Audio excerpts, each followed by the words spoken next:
With us to discuss this is David Bedein, director of the Israel Resource News Agency at the Center for Near East Policy Research in Jerusalem. Thanks so much for joining us. Thank you. So what are the real Palestinian refugees figures compared to the inflated ones? There's two figures here. One are the people who left in 48, and the ones who are amongst the people from 48. That's about 20,000.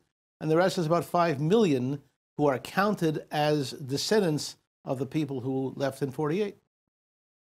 Which refugee groups are most affected, Gaza, Lebanon, or Jordan? At this point, the ones most affected are Gaza, Judea, Samaria, and Jerusalem.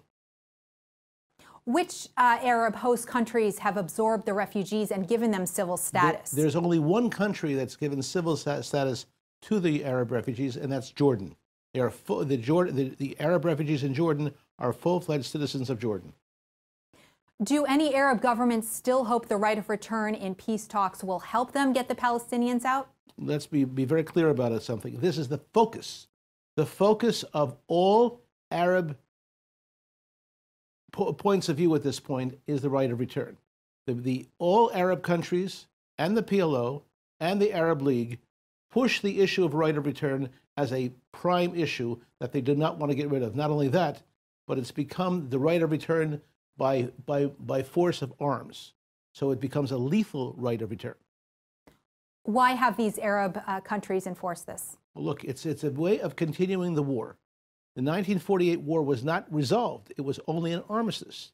It's hard for people to understand that the war continues to this day. The Oslo process did not stop the war. It wasn't even ratified by the PLO. And the PLO covenant, which enforces and sanctifies the idea of right of return, was never canceled. Therefore, it continues. The war continues. And this is a way of the war. And what do you think the process will be moving forward? Unfortunately, the process will be that, and we saw it this summer, that the children from the Arab refugee camps, from the UNRWA refugee camps, the United Nations Relief and Works Agency camps, have been recruited into a massive militia. And the militia is operating out of their schools, out of the UNRWA schools.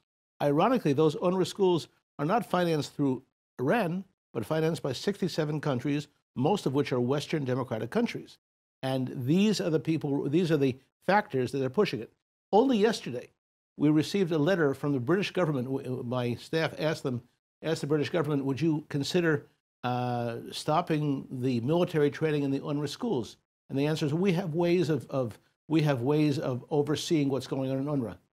That's it. In other words, this is the third letter we'd sent to the Brits, and that's the response we got. Why do you think Germany has agreed to continue funding, knowing what UNRWA is teaching in these schools? One of two possibilities. Either it's been coordinated with the United States, the U.S. would